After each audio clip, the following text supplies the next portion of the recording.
नमस्कार मेरे प्रिय विद्यार्थियों, सबसे पहले हिंदी एजुकेशनल चैनल में मैं आपका स्वागत करता हूं। आज मैं आपके समक्ष भीष्म साहनी द्वारा रचित भाग्य रेखा कहानी से संबंधित एक प्रश्न को लेकर आपके समक्ष उपस्थित हुआ हूं।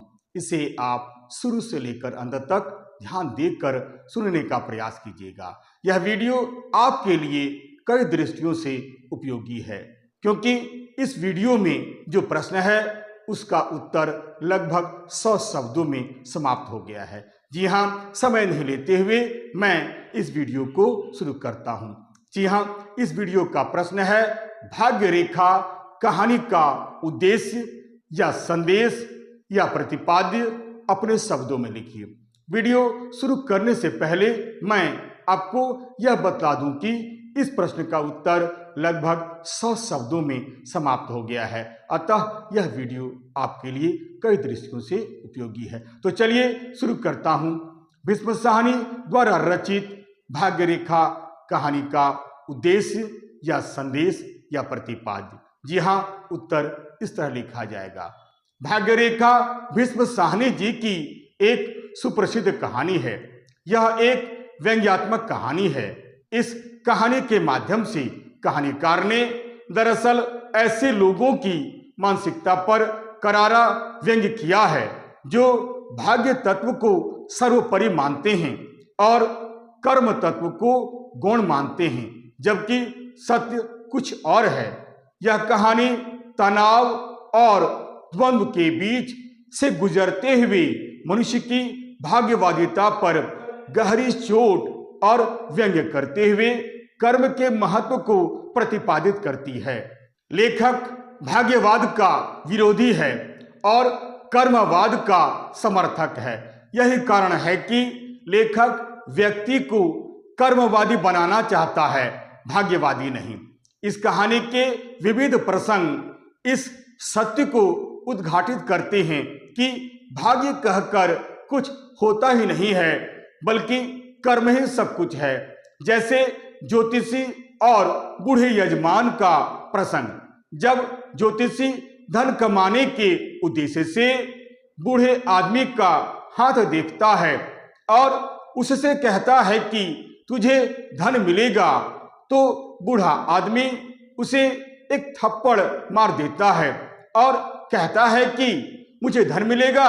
अरे भाई, मैं 3 साल से तो भाई के टुकड़ों पर पल रहा हूं, और कहता है मुझे धन मिलेगा। मुझे धन कहां से मिलेगा?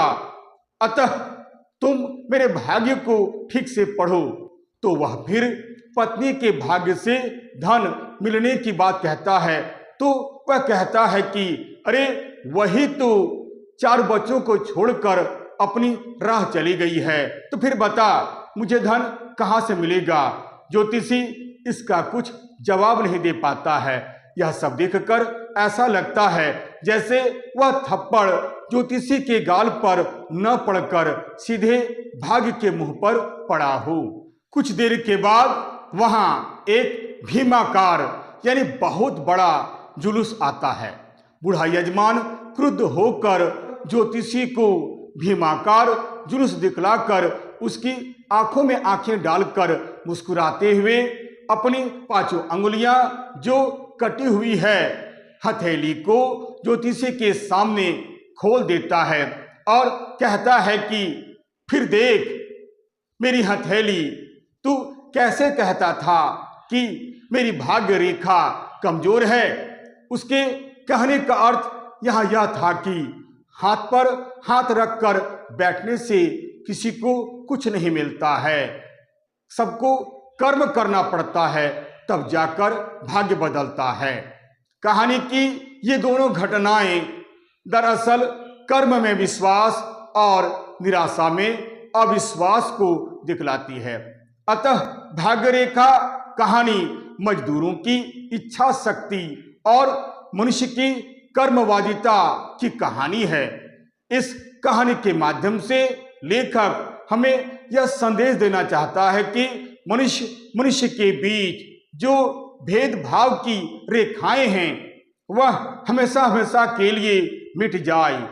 कर्म में सभी लोग विश्वास करें और भाग्य तत्व को गौण तत्व समझें। सभी लोग संगठन के महत्व को समझें। समाज में पूंजी का केंद्रीकरण न होकर पूंजी का विकेंद्रीकरण हो, अर्थात धन केवल एक व्यक्ति के हाथ में न रहकर सबके हाथों तक धन पहुंचे, सभी सुखी रहें, अर्थात धन केवल कुछ मुट्ठी भर हाथों में सीमित न होकर पूंजी का विकेंद्रीकरण हो, सभी सुखी रहें, सब लोगों को समानता का अधिकार प्राप्त हो।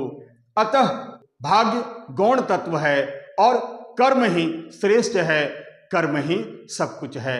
मजदूरों की भाग्य रेखा उनके संगठन और कर्म में है और यही समाज में समाजवाद की नींव रख सकता है। अतः कर्म के द्वारा ही व्यक्ति समाज में समाजवाद की स्थापना करने में सफलता हासिल कर सकता है।